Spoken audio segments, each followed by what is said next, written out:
Everyone in B2B is obsessed with LinkedIn, but nobody's telling you where the true growth is actually happening. It is not on your feed.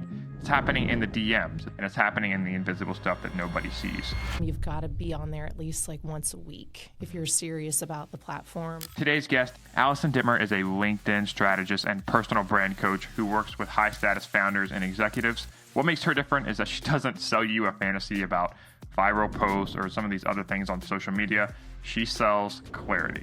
You can't stress enough of showing the work like in your content. What are things that you can talk about like around the pain points that you're solving? On Alison's third appearance, you're going to learn how to figure out a B2B content plan that's actually realistic for you and the secret metric that Alison has used to generate some of her most business effective posts. That's right, not viral, but business effective posts. That's the stuff where you got to move the conversations like off the platform, I think, to truly get into the details. Okay. So that's where the energy should be. Yeah. Welcome to episode 161 of Marketing by Design. The website is live. Now is when the real work starts. While it's never been easier to build a website, the same is also true that it's never been harder to make a website actually work hard for you. Digital ink is never dry. The moment your website launches is the best opportunity that you have to make it effective and drive marketing qualified leads month after month after month. Most marketers are acting blind. They just don't know who's going to their website. They don't have visibility to see what pages, what specific actions, and how long they're spending on each page. All of these are high intent signals of your warmest prospects. Having a good website is the foundation for all of this opportunity. And if you're not investing marketing efforts into it month after month, your most profitable asset is being lazy. If spending time in the weeds, looking through data, and connecting these insights to the rest of your marketing is not your jam, if your website is being lazy, let's have a conversation. Okay, so I thought for the episode, say clients from LinkedIn with that. Yeah, I mean, what do you think? Do you think that's like the burning question with people of like, how do I feel like it always comes back to, how is LinkedIn a client funnel? Yeah. Like, how do I create that? Well, usually it's people who ask that are the ones that don't use it enough. So correct. I think I can play like, I can lean into it a little bit. I can say like, hey, like I'm a busy founder. Like I don't have time to leave comments, which is actually becoming true now. It's true. I think, I've seen like your progression actually. Yeah, you know what I mean? I'm not on there. Well, no, like when you started, it was like constant video, and you still do a lot of videos because you love podcasting and that kind of comes through. Yeah. But I remember when you would create like the 90 straight days of video. Yeah, and it's a lot of time to create those kind of videos. Oh yeah, with all that editing, everything. Yes. So I would get up at 6 on Saturdays. And I would record 3 videos and edit them, and that would be probably the whole day. Yeah. Work on Saturdays. I believe that. Which, I mean, I don't regret at all. No. There's a certain level of, like, banging your head against the wall I think you have to do in the beginning. Yeah. And I still view myself as being in the beginning, but I don't think you have to. I think people can probably shortcut some of that pain and just get to what actually matters and not making everything perfect. Yeah, but you're also kind of like a creator too. I think that's a little bit the difference. Yeah. Like, you're a founder with a business, but I think you love creating things as well, and you'd be classified as a creator. And because of that, like, you get into the details of making the videos and you have fun with it. Like, I did, yeah. Yeah. Right now, I think it's harder with all the things you have going on. Yeah. And it's a good thing, right? It's kind of like a good problem. It's like, okay, I'm very busy. Yeah. Humans make problems. So it's either I have to work on Saturdays or I have to work on Saturdays for different reasons. But what do you generally advise people if they maybe don't like to work Saturdays? Like, how can they get the most out of LinkedIn or something like that?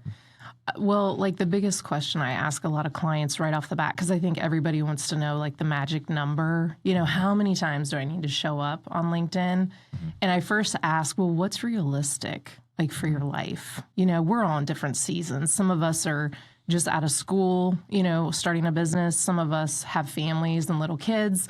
Some of us have like older kids and maybe they're out of the house. So it's not as big of a time issue. So that's usually where I start. And from that, I think at minimum, you've got to be on there at least like once a week if you're serious about the platform and it truly becoming this kind of like funnel for clients. But yeah, I do think you have to be honest with the time. And if you're going to post content, you got to show up when it goes live. I think it's really easy to like get into the whole, like, let's schedule it and be done, check mark. But if you're not around when you post, and I know you've seen this too, because you're on LinkedIn too a lot. And it's like, if you're not around engaging, it doesn't always do much for you. Yeah. So just baking in the habit, you know? I would say even once a week is conservative. I expected more, to be honest.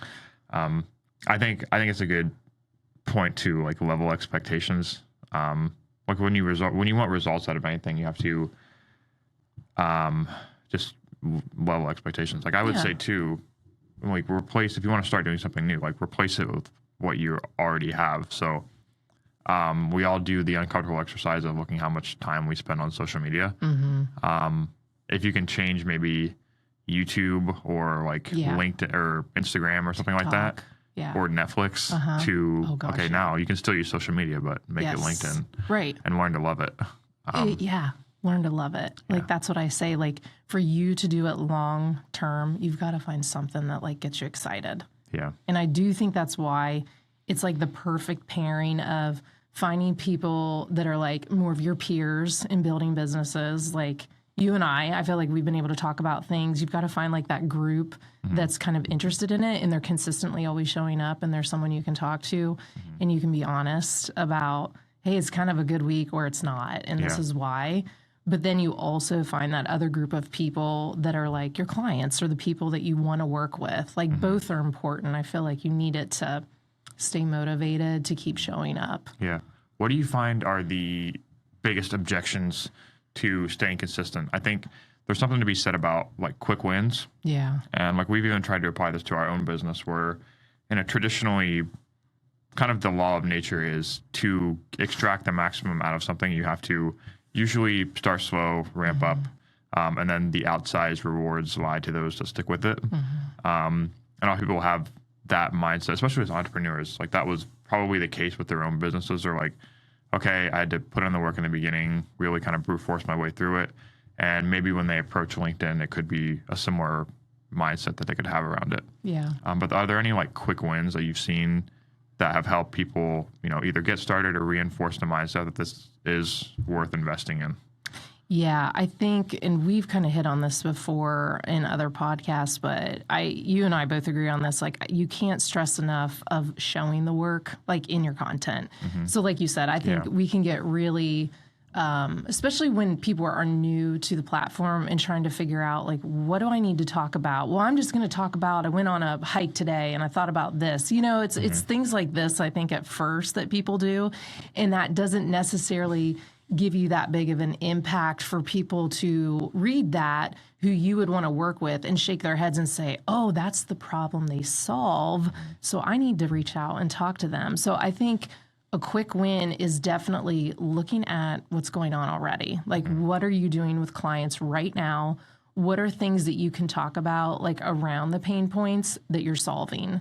I think really thinking about content first in that way is going to help get you closer to inviting people in to the conversation, inviting people in to like read that and then say, oh, I'm going to send them a message or at least comment. And then with you seeing that comment and knowing that's like an ideal customer of yours, you then, proactively reaching back out to them in the DMs and talking. So I think that's a huge quick win. I also think right now, like if you just look at the data alone, commenting. So that can be a huge strategy right now. So if you're just lost and you're sitting there and you're like, I don't really know what to say today.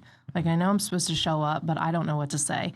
Well, then just start commenting, like thoughtfully and intentionally, like on other people's stuff. And do the mix, if you need clients and you're really struggling and like the business feels slow, then prioritize the group of people that you want to work with and comment on their work. That's honestly where the relationships start, because people see the face, they see the comment, they see your name, they click in, and that starts to build like this familiar feeling with you, So that's the group to start with. And then, find your peers. Find people that you know you're going to have fun showing up on the platform and talking to. I think that's a big one that keeps you consistently like being able to show up long term. And that's the goal, right? We don't want to just do this for a month. We don't want to do this just for 3 or 4 months. We want to make this like a long-term marketing habit. And I think that's how you do it. You got to find that nice mixture of people that you're trying to connect with. Yeah. Well, first of all, agree.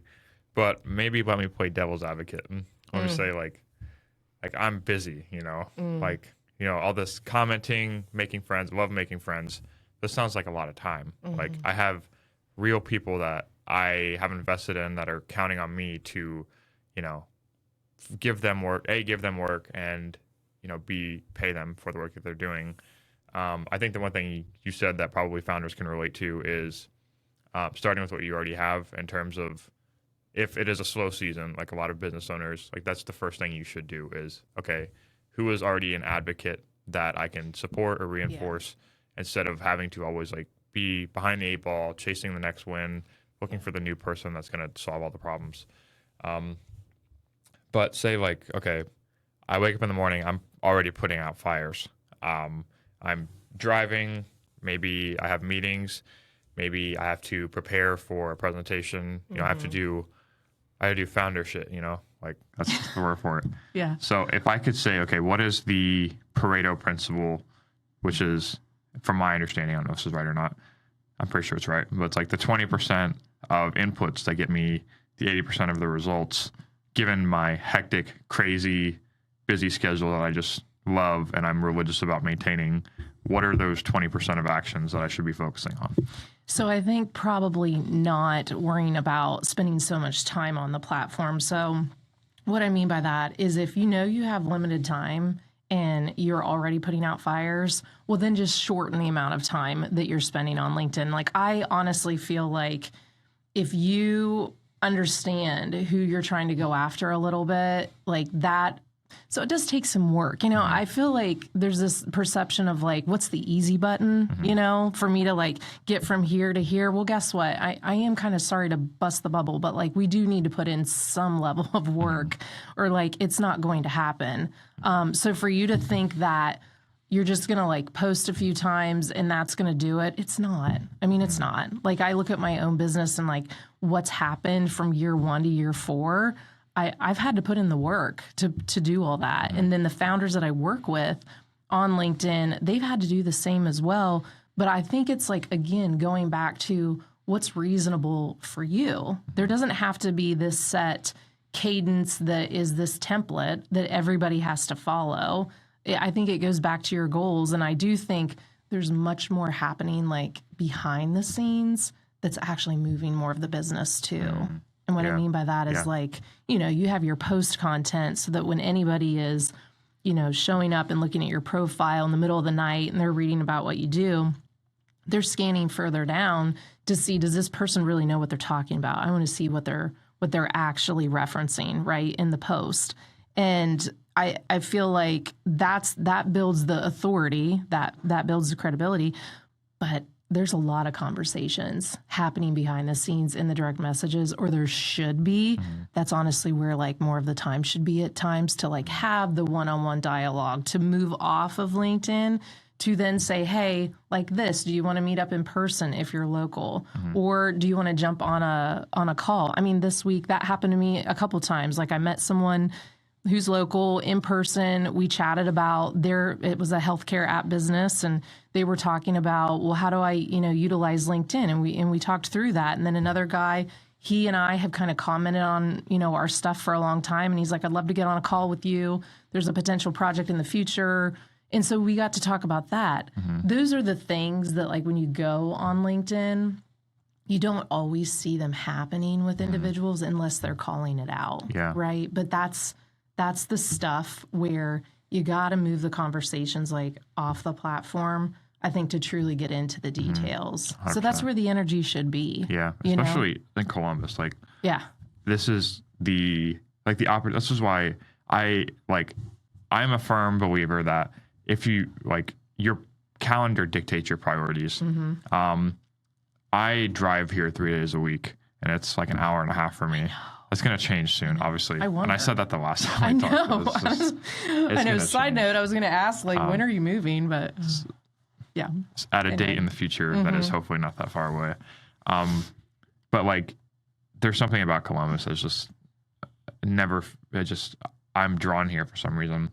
And even if you don't live in a geographical location that accommodates meeting people in person, there's always the first step of that with calls. And I'll also say to someone from the outside who doesn't know how to approach doing something new for the first time, whether it is LinkedIn, and you see someone who's getting results, it's often in the things that are unseen. And that's why it seems so alien to them, because they just don't know what's not happening that's actually getting the results. So they see, posts that are maybe getting 5 or 6 likes. They see, a scant profile. They see things that maybe don't represent what they would view as putting their best foot forwards. But in the reality, it's the things that people aren't seeing, like the DMs, the messages that are actually making it. It's like that last 10%, like the rewards go to those that, actually will take the process all the way through rather than stopping and doing the easy part at the beginning, which is just the posting.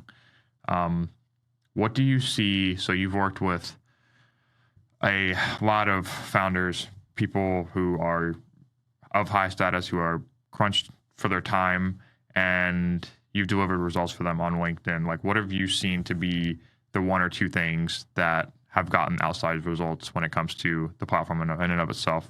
Is it an attention to the content that they are putting out? Is it the small things that are behind the scenes? Like, if you could give like a characteristic of what's getting the most results out of, assuming they're doing everything right.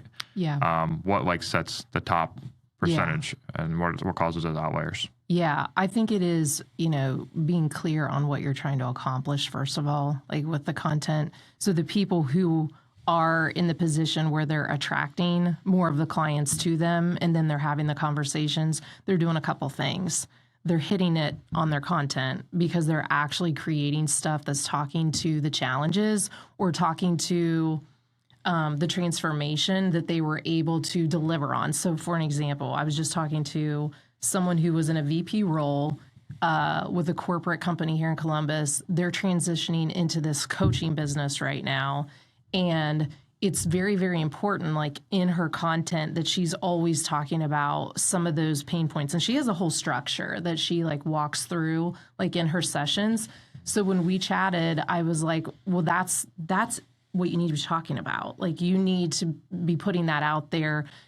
It's not in the sense of like, hey, this is me, this is what I do, boom, boom, boom, and repeating that all the time, because people tune out of that, right? Like, there's the human element, I think, where we want to honestly feel like we know the person, and it's got to be wrapped in some kind of story. And some of the best stories are the examples of the work that's being done in their life, like through the week, day to day. Like you said, the calendar dictates your priorities. Well, the calendar also informs your content like really well if you know what to look at and like kind of how to pay attention. So I feel like, it's the individuals who are knowing what to talk about, and they're being strategic about what that should be. So it is actually like mapping back to the business goals, as well as they are consistent. Whatever that plan is, they are consistent for a while. So I don't say that things, turn around for you in 1 month, as soon as you start doing this. It does take a little bit of time, but some of your clues, and this is from another client of mine who's doing really well right now. She said, I'm out in public and I'm even going to my client meetings, and they're saying, hey, I'm seeing you on LinkedIn. Like, I saw your post, blah, blah, blah, blah. And she goes, guess what? They've never liked or commented on my posts. So like, I had no indication that they were paying attention, but they are talking about it, and then they're bringing it up to me. And then for the people that I'm not working with who kind of like start the conversation in that way, some of them even say, well, what do you think about this? Like, I have this project coming up. Is this something you'd be interested in? It kind of sounds maybe because of what you're posting about. So she said it absolutely makes a huge difference about what you're talking about to like truly like resonate. And right now I'm listening on Audible, the Story Brand book, which, it's been out there for a while, but I think it's so important for us to remember, like, the customer is the spotlight, right? They are the center of attention. And I think the more you can kind of like pair your content around that, and even what you're posting on LinkedIn, that's going to draw people in. And then again, it really is the conversations. And most of the time, they're not people that's going to come to you. You're going to have to understand like what to look at like in the engagement, like whether they're liking your stuff or commenting, and making the first move, like being proactive to reach out and be like, hey, I noticed you were engaged on my post. I would love to learn more about your business, just to start the conversation. It really is a lot of time, I think, in trying to know the other person. Yeah. Well, that's the thing too, is that conversations go two ways. And in order to have a productive conversation, and I'm saying this from someone who like spent the majority of their childhood and early adolescence and late adolescence and early adulthood into being like the most self-reserved, like conversationally awkward person you would ever meet. Like, and I mean that to the T. Like, it's been like brutal, forced repetitions. And I'm like, I say it every time. Like, if literally I can get on a microphone or speak or like build a business, like literally anybody can. But like, I've learned too, like it takes, have you ever read Dale Carnegie, Win Friends and Influence People? Yeah, great book. That, like, generally being interested in other people, but it also goes both ways in the sense that you have to give people, like, I picture like a climbing wall, you have to give them footholds for conversation. And if the more that person knows or seen or has any similarities, commonalities that they can identify and create that foothold and lead to a more productive conversation, you're actually making it easier on them. So while some people may view it as like, oh, I'm talking about myself, I don't want to do that, it's all about the customer, there's also an element of just giving people a productive amount of information in order to make the conversation easier. So like the giraffe, like in your profile or whatever, or like the fact that you wear hearing aids, like for you, the red sweater we were just talking about, like even if it's stupid shit like that, it's still recognizable. Yeah. And there's also like this, I call it like the days of our lives effect. And this was like very early on when I started the business, of doing a lot of local in-person networking. Always like doing the videos we talked about. Abundantly cringe, think about now. So I won't go into that part of it. But just like, I call it the days of our lives effect, because people have seen you and then they go and meet you in person. There's aura of like credibility that maybe you do or don't have. But just the fact that people have seen you before, especially as founders, people who want to position themselves as problem solvers, thought leaders, it accelerates that process in a way that is hard to replicate anywhere else, especially on a platform like LinkedIn, where there are your buyers or are your audience. Another objection I've heard is, like, this is kind of my goal for you to tee them up for you and you just like knock them out of the park, is that they feel like they're not connecting with the right people. Like their content isn't being showed to people who could be productive from a business standpoint. I would push back on that sometimes because, I mean, there's always collaboration opportunities. There's always either partnerships or things like that that could work. But if someone feels like they're kind of shouting into the void a little bit, like their content isn't being viewed or responded to by the right people, what are some proactive steps that you would recommend? That's a good question. And I feel like another thing to kind of pay attention to give you the gut check on that is like your profile views. So when you're getting those notifications of who is checking out your profile, pay attention. Are they your ideal clients? In the case you're talking about, and if they're not, well, then to me, that's a flag for I'm not talking about the things that are appealing to the audience that I am trying to attract. So if it were me looking at content, I'd have to audit what they're saying. And to your point earlier about like sharing things about yourself that can feel so cringe, it is true. But like you said, LinkedIn is almost that opportunity of where you can break the ice, right? You can break the ice online. Funny enough, you talk about like how socially awkward you were. Like for me, before this, I really felt like I was an introvert. So to be on the platform and talking about things that are going on in my life, it's a huge thing for me. And I have to stop and like reflect on it because I think everybody just thinks, oh no, you're pretty outgoing. Like you seem to be. And honestly, I didn't really view myself that way at all, like before this, but as many entrepreneurs know, like there's an element that you kind of have to be outgoing and you have to be the person that makes the first move and, starts the conversation for your business to grow. So if you're feeling like, the right audience is not, looking at your stuff, I do think there's a few elements, and it's the profile page. So one of the big things, like when I start, I have these clarity calls where people can talk to me for 50 minutes and I'll talk about whatever they want on LinkedIn. And one of the things, just this week, I had 3 of them, and we were looking at the profile page, and there were terms being used where I was like, you might know what that is, but I'll be honest, for somebody like myself reading this, I don't know what that is. So again, clarity, you have to be really, really clear and direct, I think, on the profile page specifically as to what you do. It has to be repeatable. And then you also have to mirror that in the content continuously. And if you are unhappy thinking the right audience is not looking at your stuff, well, then you could proactively connect with those people. And that's a flag to the algorithm of oh, so this is the type of audience that they want to see more of their content too. So it's a big win. We have connections and we have followers. Anybody can follow us all day long, but the connections are the ones where you need to be a little bit more choosy, like you said, but be careful, because you don't want to get into this position where it's just the clients, right? It's just the clients that I'm after, because as you and I know, to grow, it takes a lot of collaborating with other peers, going on podcasts like this, being featured in newsletters with other people, doing LinkedIn lives together. There's a whole group there that, it helps you professionally, but there's a personal element that you gain from that too. You gain friends, you gain these people that you can talk to about real life of what's going on and what's hard and what's been great. And so, yeah, I mean, not to get off the subject, but yeah, if you are unhappy or thinking my audience is not seeing my stuff, I would absolutely be paying attention to your connections then, and you being the one to go after the people then in searching for those titles to connect with them and make the first move. Yeah, 100%. A lot of entrepreneurs like having control, and that's why a lot of people start, is they want more control of their destiny.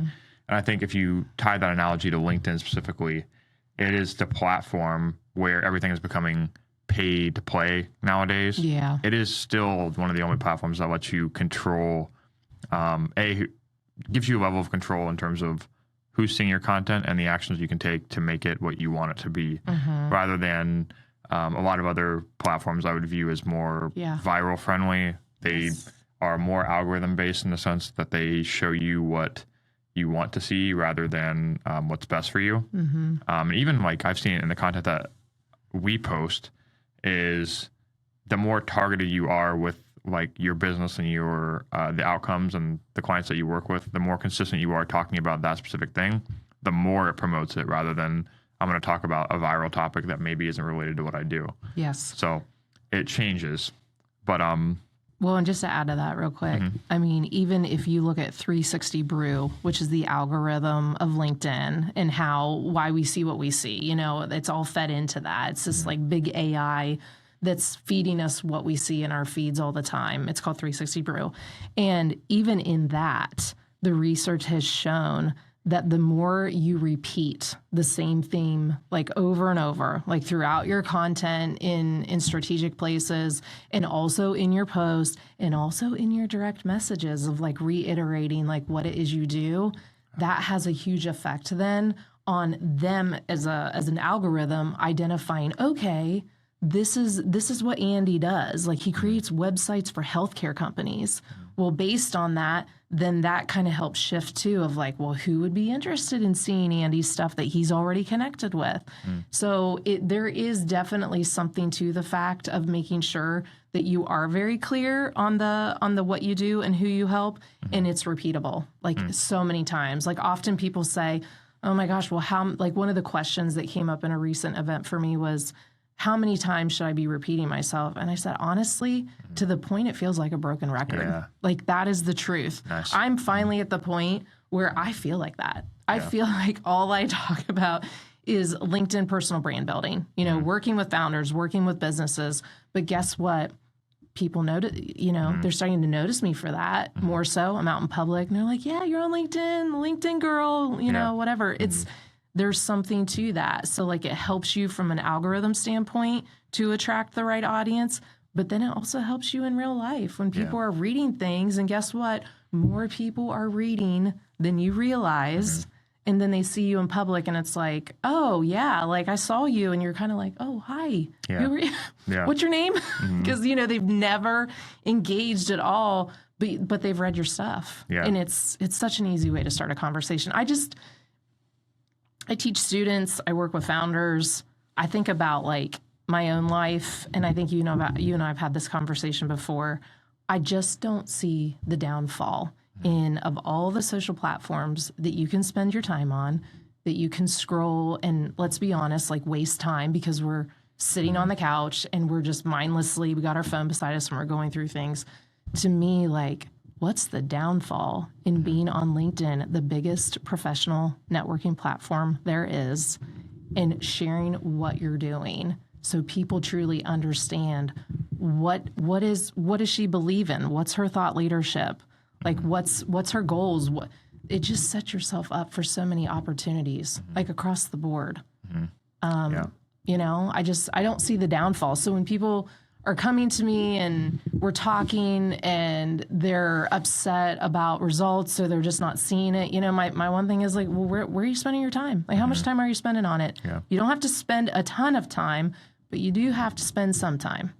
And then, like you said, what are the things that you can replace it with?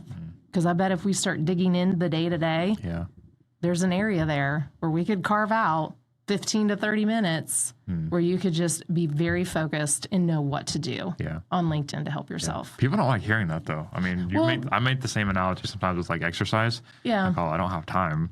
I'm like, do we need to do a calendar audit right now? Like, do we need to actually look at your screen time and history? People don't like that. And I don't either, because people just don't like being called out on the things that It's hard. I know. Like I'm 100% the same way too. Yeah. Like, it's hard. Yeah. It's so we don't like to, like you said, we don't like, I think we want things to be easy, you know, because there's enough going on that's hard. And I get it. But if you truly want to see something different happening, you're going to have to do something different until it feels like so much a habit that it's a part of your life. Like exercise, like being a founder, or even being a 9-to-5 employee that's truly just trying to make sure they have the door to opportunities open. You got to put a little time into LinkedIn then. You know, it's a really good way to connect with people around the world. Yeah, I know. It's crazy. I know. I'm talking to a woman from Ireland here pretty soon. It's just, it's nuts. I would have never been doing this. Like, if I would have stayed. I mean, you almost have to prove the concept to yourself, because then you can see how it manifests. Like this 15, 30 minutes, how it manifests into like real world stuff. And once you see that connection for the first time, it's like, man, like you're bought in. Yeah. But let me paint a hypothetical for you.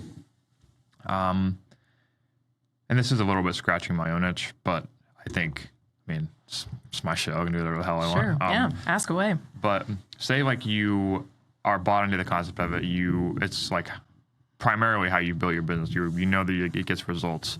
But perhaps priorities shift elsewhere in terms of your own time allocation. Like we already ran through the whole busy scenario. But in terms of scaling what you already know works, is there any way that you can do that via tools, maybe small signals that of your past content that maybe you could repurpose and be more efficient? Maybe scaling it via someone on your team. That can mean a lot of different things. Yeah. But ways that you can be more efficient. Okay, you've already done it. You've put in your time. You know what works. Is there any way you can scale the efforts that you have put in to maybe either continue or get better results based on this information that you've already gathered? Yeah, I think it does come back to the data. So if you are consistent and you get to the point of having this like library of content to look at, you should always be paying attention to your data. I mean, I don't know if it's ingrained in me from being in the corporate world and like ROI was a thing and we had to prove it. But going back to the data does show you like what is working, what's resonating. And that could mean some different things. I'll be honest. Like when I go in and look at my post, I can see ones, the best ones are the ones where you're getting both high impressions and high engagement. So high impressions is like, think of it as like estimated eyeballs on your content. High engagement is then people actually responding with the likes, the loves, all the emojis, and then all the comments. So to me, which engagement metric is most important out of all of them? I mean, I really feel like comments, because that's the one that when the algorithm starts to see that, it's also triggering like there's a lot of interest here. There's conversations starting. Yeah. LinkedIn wants you to have conversations. So they're going to definitely enjoy the content that is a stream of conversations, because that's a flag for them of like, wow, people are interested. This is good stuff. We need to serve this up more. Yeah. So that's why I say like some of the best, in my mind, like when I'm looking at what are the best posts, there's like two things. It's like you can look at it as some of the best posts are those, like I said, with the high impressions, high engagement. If you're winning on both fronts for the same post, you might want to think about reusing that in some degree, repurposing it in some way in the future, or at least using the same formula, if you will, with like a slightly different story. The other thing, which is not something that you're going to find in the dashboard, if you will, like in the analytics on the background, is the actual conversations that are happening in your direct messages that then move to the calls off platform, which then convert into your contracts or your clients, right? You don't see, as of right now, you can't quantify that with a number that fits neatly in a dashboard. You yourself kind of have to keep track of, well, this person reached out to me because they saw my profile and it was optimized this way, or this phrase stuck out to them, or they saw this post and they wanted to talk about it more. And because of that, we then started talking, and then it eventually moved into this contract with them. Like that's how like if you're most of the time, 99% of the founders I work with, it's like, I want to get more clients. That's why they come to me and they want to be on LinkedIn. That's a huge key metric to be paying attention to. And it's things you have to keep track of, right? You got to remember the conversation. You got to remember what they said, and and that can help point to the post, like you said, which from an outsider's point of view, maybe only got like a 9 to 10 likes or whatever, maybe even only had like a couple comments, but that's the post because you were talking about the work and you were explaining what you did with somebody and the transformation that stuck out to that person. And that's why they started talking to you. So again, didn't look like it was performing, but yet it's actually the thing that started the conversation. So that's the other content you got to keep putting out there as well. Yeah, I encourage everyone to do like some kind of like self-reported attribution, and then use that to inform like future actions, whether it is through content or through events, people. Look at like, even if you only have say like 2 clients, think, how did I meet and know this person? What led to them being a client? And if you like, I'll give you a crazy example.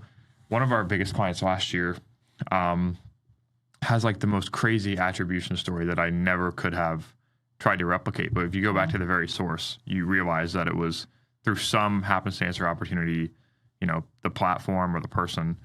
I interviewed a Columbus founder back at the agency in February of 2024, like right when I first started.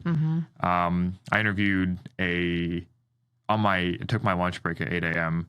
to interview a founder named Lacey Picasso.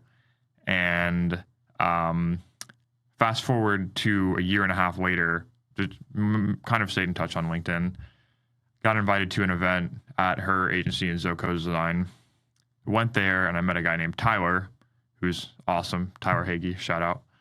He worked at Zoco 5 years ago, doesn't work there anymore at the time, then introduced me to a founder after we met for like 6 months, monthly, introduced me to someone from his church named Matt, who is the founder of a company called Exact Medicare in Westerville. Okay.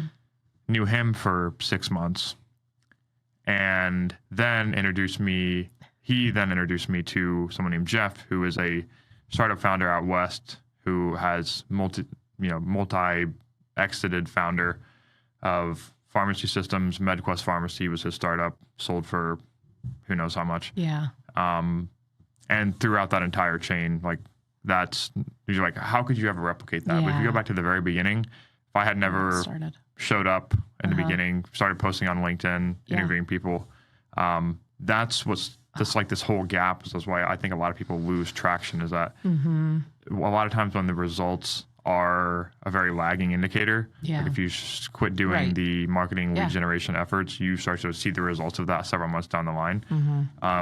And on the flip side of that, like also not trying to force it, just like make it part of your daily activities that can then lead to the results. And then you're never in a place where you feel like you're having to try and manufacture it. Yes. But I would like really encourage people, like we talked about, to just identify back to your daily schedule. And then, if something isn't working, then that's, a lagging indicator of, how you've been spending your time, and then just like slowly reorient the plane a little bit. Yeah. But in order to get some clippable moments, which is the big value of being in a place like this, if you could answer in like 50 seconds, what's working on LinkedIn in 2026? No pressure. No pressure. I mean, you've already answered. No, I know. You could like compact an answer. Yeah. So again, the big thing is repetition. So making sure there is clarity of the like, who do you help and what do you do in repeatable places on the profile page, as well as in your content, again, as well as in the direct messages. It helps the algorithm identify who you are to know where to serve your content. And then it also helps individuals quickly understand, is this person for me or not? Okay, that's one. The other thing is commenting. Again, commenting. I was looking at like just random notifications this morning. There's a comment I made on someone's post, 25,000 impressions. What? That is far and above. People. Yeah, that is far and above the number of impressions I get on most of my posts.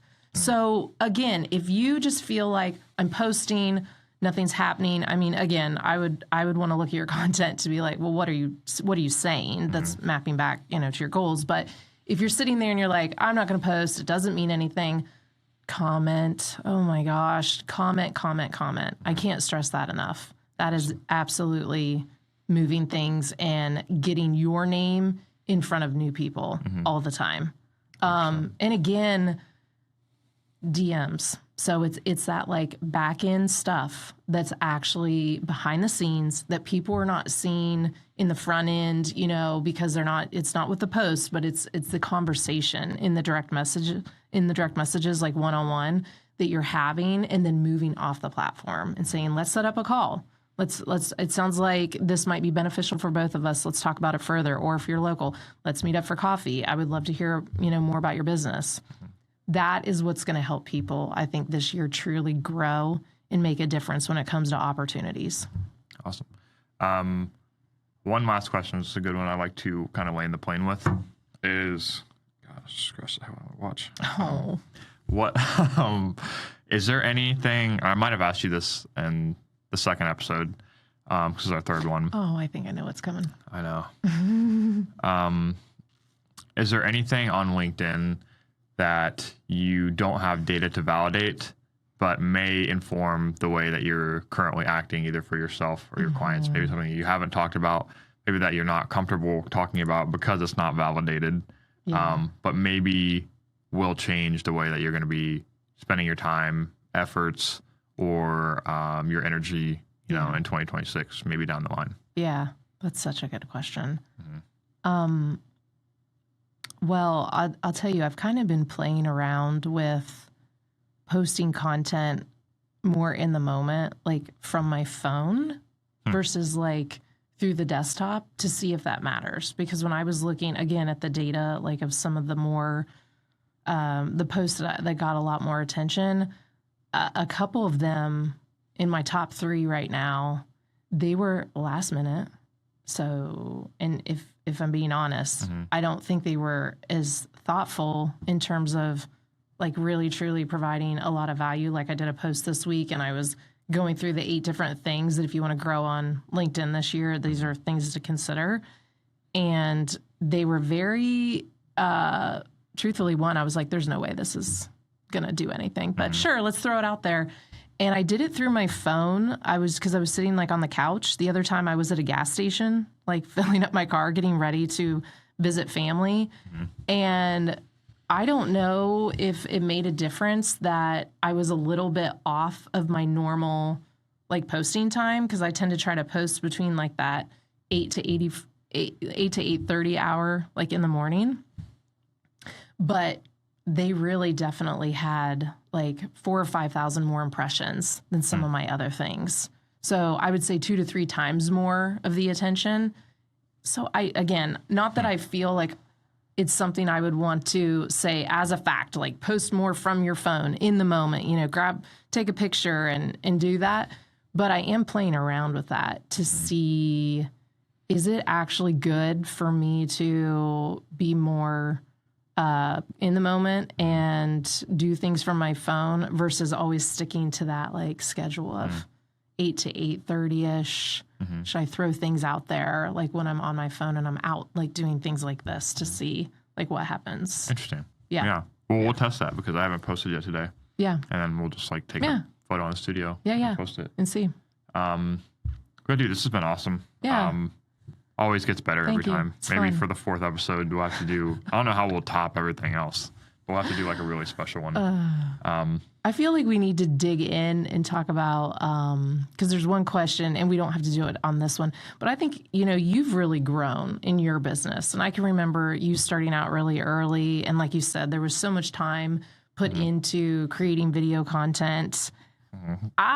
Selfishly, I would love to be the one to ask you more things about just that progression and what you've kind of had to change, as well as what do you think's been the point that's really like tipped things off for you? Like you can noticeably remember that point. You should start a podcast.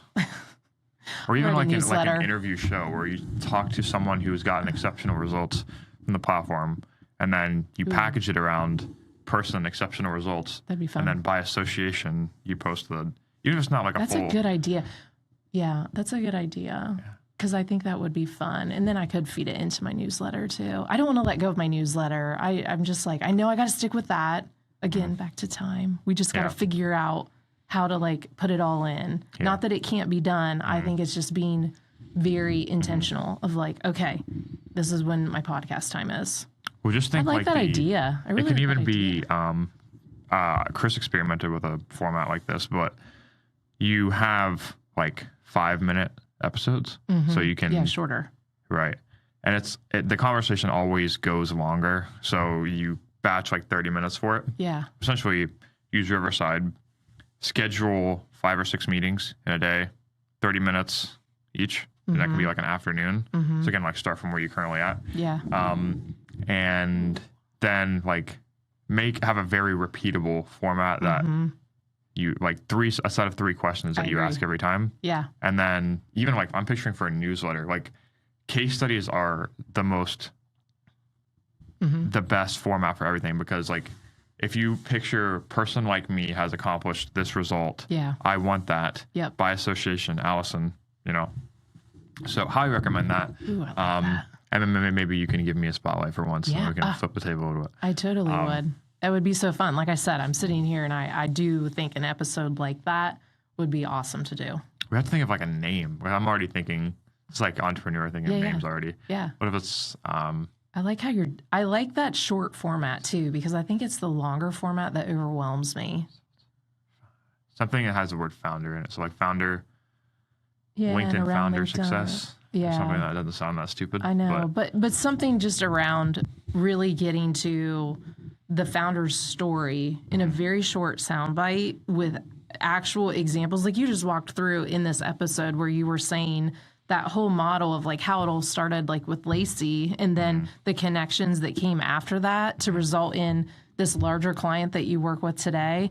Like I would love to like be able to talk what if about it's that. you have to like package it around like the result, and then the content is a story. So yes. And what did you do? What were the inputs that were happening to then lead to this, and the timing, right? Exactly. I think that's important. But the reason you get people to click is like, yeah. So like I've already been thinking of like, I'm always thinking of this like before the episode So that's why I asked the questions, and you did it like when we were chatting in the DMs. You said like these are like 3 title ideas, and then I'm already thinking of like, okay, what's the story, what's the hook, what's the cold open. Yeah. But like for you, that would crush. That's cool. Yeah. I love that. Okay, I will seriously think about that. But before we leave, one question for you. What? What are you excited about right now? Like, what are you working on? And it might even be a new thing and you're not even sure you're going to like move forward on it. Or maybe it's you're realizing there's this set like work within you doing like Webflow design for customers that you're really loving, like a pain point problem that's just like getting you excited, like working through it. What is that like right now for you in your business? Thank you for asking that. That's refreshing.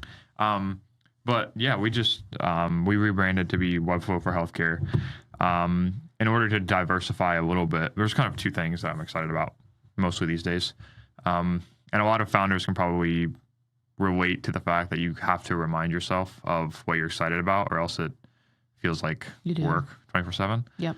But this is that reminder, so thank you. Yeah. In order to diversify the business a little bit from just being project-based, we're doing a service called Website Lead Gen, essentially, which is kind of a hooky title, but essentially we pay like $3 or $4K a month for like premium like tracking software that lets us identify website visitors and do reporting to like maintenance clients. So accelerating their lead generation efforts by knowing like what B2B profiles, what pages they're visiting, and then staging an outreach campaign back to them to start a conversation in whatever format works best for them, all compliantly. So we partnered with Futurity, who's Bill's company, to do like basically GA4 implementation to make sure that we're not violating PHI and everything like that. He's been really generous on that front too. And from like also kind of a business standpoint, but mostly from life, is I want to start doing like masterminds in Columbus. I'm going to talk to Jay about like, because that's like how he started his business. Something along the lines of marketers, freelance marketers who want more results. Essentially maybe doing like a campaign where we introduce everybody to each other, say like, what are the results that you want in 8 to 12 weeks? What's your biggest inhibitor? And then using the group to be a support mechanism and then help each other reach our goals by the end of that month. Yeah. I like that. But and also doing it like in person too is a big deal for me. Like I just see like Cohatch or friends of the show now, like I can do pretty much anything I want here. I hope, I mean, in a good way, Morgan, if he's listening. Within reason, but staging some kind of place where I can help people make friends, because that's what I want. That's what everybody wants, is community and to meet new people who have the same goals and aspirations as each other. And hopefully accomplish our goals together, being exceptional results that we didn't think possible. Because I know if I didn't have conversations like this early on, then I never would have gotten out of my own perspective of like what's possible for me. And if I can be that person for other people who unlock that side of themselves, like that's going to be far beyond like dollars impact. And also like teach people the mistakes that I still make and have made, and setting, objective revenue goals and things like that can steer you off the path. That's exciting to me. I love that. Thank you for asking that. Yeah, I love that. And if you do that, like I want to know about it. That would be so fun. Because I agree. It's about community. And I think that's the thing I've found, like going into building your own business, like how open people can be, like when you start talking about what's going on, and very willing to help, honestly. I've had more people willingly say, oh yeah, I'm happy to share with you what's working in my business right now. If you just ask, and it's especially in Columbus, like you said, it's a lot of people here in Columbus where you're meeting in person and you're building the relationship and you're having the conversation. So I think that would be excellent. I think that would do really well. It's really nice to have, like you said, we've got to have that support, I think, to keep going, because it is a lot of work, but it's also very freeing and like refreshing and exciting too. Yeah. Like you said, you have to remind yourself of things you're excited about and keep those in your head. But a lot of founders, a lot of marketers listen to the show. If there's any like small point that you may have mentioned either early on in the episode or we just talked about that they want to dive like a little bit deeper on, 10% deeper on with Alison, like where should they go to start a conversation? Yeah, I mean, number one place is LinkedIn for me. So even if I'm not posting every day, I am engaging on the platform and I'm having conversations and commenting. So if you want to learn more or you just want to start a conversation, just send me a message. I am happy to talk. That'd be great. Red sweater. Yep. Red sweater. Yep.